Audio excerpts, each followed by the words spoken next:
Hey guys, I am Daisho and I am here playing some Magic. I got myself some Grave Whispers this time, and I think I'm going to keep this hand. I have a couple of turns to draw land, and if I do, then I'm in really good shape because I've got Hypnotic Spectre and Liliana Spectres, two of them, so I'll be able to make him discard his whole hand pretty quickly. Not happy to see that because that means that unless he's playing the new deck, then oh perfect, got the land, then Doomblade is going to be useless. So that would really be annoying. Well, I guess he could be playing Machinations or Elves also, but probably. Oh wow, there you go. He's playing Dark Heavens, so I'm pretty sure that this game is going to go my way. Play Hypnotic Spectre. The next turn I'll probably swing in and play Mind Rot. He might have a Pillar of the Sleepless or that's pretty much it actually. He's only, I think, that can kill me right now, but he could also play a flyer. He could play like a Dusk Imp or something. Maybe he's got Midnight Haunting. That's definitely a possibility. I could, hold on, maybe I should do this before I attack. Yeah, alright, whatever. I don't think it really matters. I'll just use this and then get, then the card that he discards at random might be a card that he actually wants. But he's discarding Sign in Blood.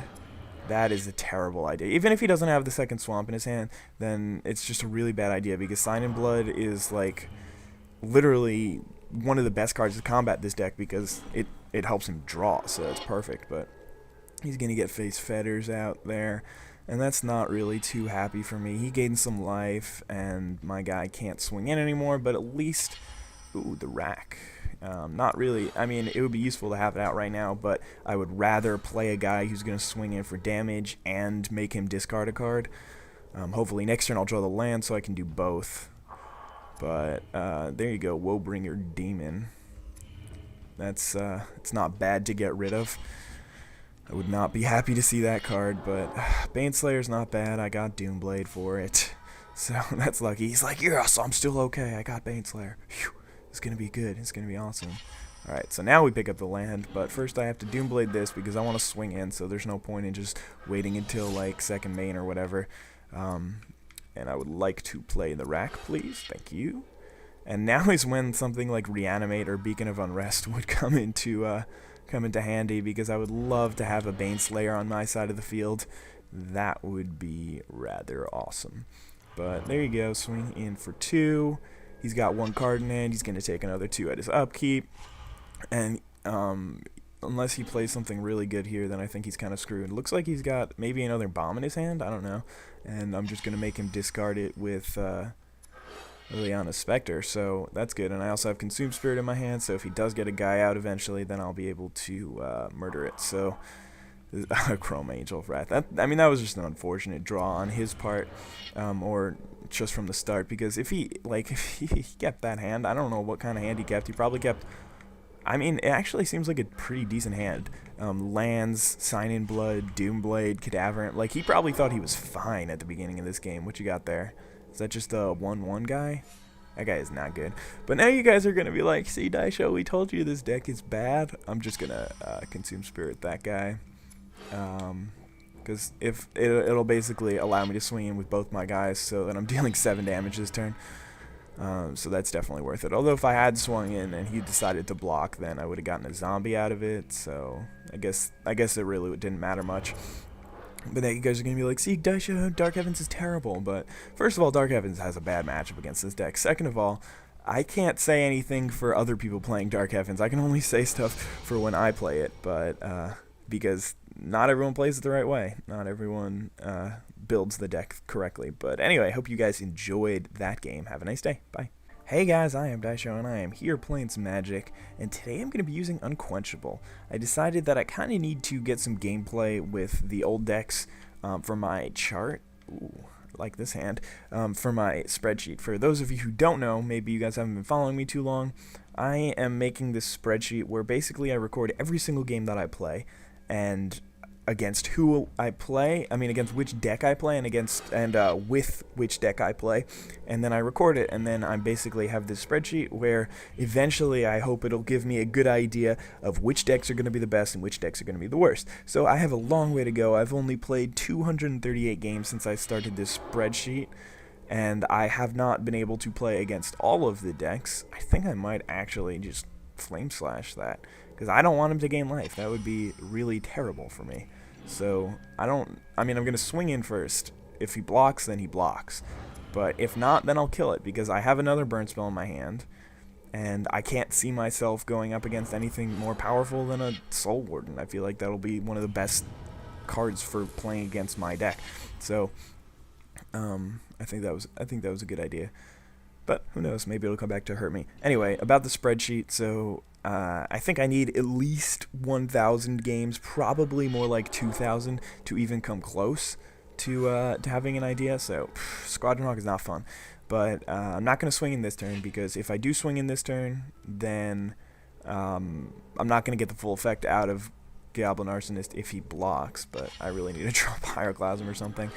I don't know, I guess not, because if he just plays Squadron Hawks, actually, yeah, I'll swing in for one, because if he does block here, which he might, no, he did not block, okay, so then it was definitely worth it, because if he does block here, then he can't double block my Fiery Hellhound next turn if he stays back. I don't think he will stay back, but it would be a good idea for him to stay back, to be honest. I just don't want all that flying damage coming at my face. I feel like that'll be really, really bad for me. So it's good that I have the Fiery Hellhound to put some pressure on him, because then I can just keep swinging in, and unless he chump blocks with his Squadron Hawks, well, if he plays Raise the Alarm, that'll be fine. Oh wow, does he not have another land? That would be crazy good for me, and I don't understand why he would play Darksteel Axe, but alrighty, that's fine with me. I'll swing in with both of these guys. And he's probably going to block with the Squadron Hawk, right? Well, yeah, he's going to have to block the Fiery Hellhound, unless he wants to take 6. Do I even want him to, or do I want to just play the other one? I think I would just want him to take 6. Yeah. I'll take 7. Oh, God, that was awesome. Why did I not see that one coming? That was a really good play. Okay. I don't know why I didn't see that coming. I mean, I'm not, like... Yeah, that was a bad play. See, if I had only pumped once, then he might have still done that, and then I would have still been able to play my other Fiery Hellhound this turn. So that was definitely not the right play. But I think I'm still in good shape. I only have 3 cards in hand, which is not the best. But I do have an extra land. I mean, I have 2 lands on him, which is good. Sky Legionnaire. Again, I don't really like the flyers. That's not very happy for me. But next turn, I think I'll just... No, I won't play my Fiery Hellhound. See, this is what a huge mistake it is. Now I can't even play the Fiery Hellhound. Okay. I have the Fiery Hellhound, and then I'll use Chandra's Outrage on whatever he equips up with the Darksteel Axe. He goes down to 16 right now, and he'll go down to 14 when I play it. Or I could just play Fiery Hellhound and Volkhammer his 2/2. I think I like that because, again, it puts pressure on him. It's not as flashy as the other move, but this deck isn't so flashy. It's just a fun deck to play, I think, at least. So now if he lays land, then he can play land Darksteel Axe and have a guy back to block, but I can just Banefire that dude for 1 and then swing in for 6. Take him down to 16. He's still got a bunch of cards. Let's see. He's 2 of the cards in his hand are Squadron Hawks, since I think he only went for 2 of them originally. And then maybe the rest are just expensive cards? I don't really know. Okay, so he played a Boros Swiftblade. I really don't know what he has in his hand. Maybe he's got another Path to Exile? That would be interesting. But, Incinerate. That is happy. So I think I'm just gonna swing in. Do I want to kill his Swiftblade? Because I really don't want to lose my Fiery Hellhound. He's my last way of dealing damage. So before he does anything, I'm going to incinerate his dude before he's able to block or anything. And now, since I don't have anything to do with my mana anyway, I'll pump. And even if he kills my guy, then it doesn't matter. Alright, game. Do you want to let me pump? Or do I have to just wait here all day? Yeah, the game is stuck. I don't understand why it's stuck. Nothing confusing happened. But, there we go. This'll work. And so now I'm swinging for 6. He could... No, he doesn't have another Path to Exile, so that's good.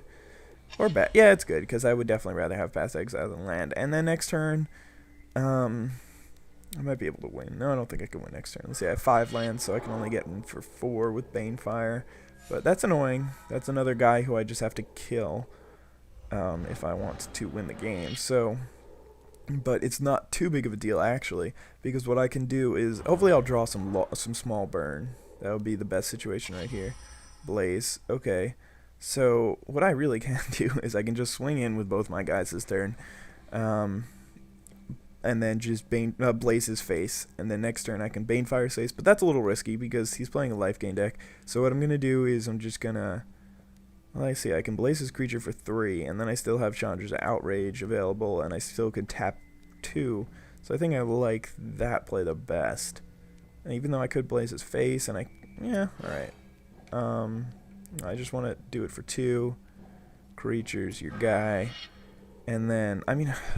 What I really, this game has been pretty sloppy, I think, because I haven't been playing as tricky as I can.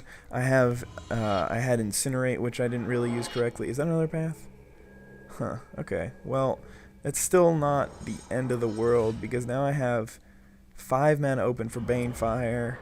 So next turn I'm going to swing in for 1. I can do 2 with Chandra's Outrage, and then the next turn I can win. But this game is far too close. March to War is... Oh god, that's actually really bad for me. March to War is a really decent deck. I mean, it's a really good deck. And, like, he hasn't even been playing any of the life gain, and he's been stuck on lands, and he's still surviving against Unquenchable. So, this is why Unquenchable used to be one of the best decks, if not the best deck, but with all the DLC decks, I really don't think that it's up there anymore. So I could just start hammering his face, like Volkhammer his face, and then Chandra's Outrageous Squadron Hawk, and then next turn I can win. So I'll do that. Even if he plays, let's see, he goes down to 8 now, then 5, 3. So even if he plays a couple of white spells, choose players. Okay, so even if he plays a couple of white spells, he's still in trouble, because I have 5 lands open and he's going to be at 3 life. So I think this should be game. At least I hope so. I'm really glad that I did get rid of the Slow Warden, because, let's see, I played 2 creatures, Lightning Helix. Oh, he's doing it to my face. Okay, so then that's actually bad, because now he gains 4 life. Oh god. See, this is why I didn't want to put all my marbles into Banefire. I'm glad I did not do that. And now he goes up to 9. So that was one of the only cards that actually could have saved him. But I will still kill his guy, because now he is left defenseless. And if I draw the land, then I win. If not, then I have to wait a turn. But, let's see, if I draw the land, or if I draw a Volkhammer, or an Incinerate, there you go, land. So now I can swing in for 1, and then take him down to 0 with Banefire. Banefire is such a good card, by the way. It's just the best of the Fireball types. I mean, Fireball is actually really good too, but Banefire is definitely the best. Because it can't be countered. Cannot be countered. So that was a really close game. It was well played by my opponent, and I don't know, that was enjoyable. Hope you guys liked it. Have a nice day. Bye.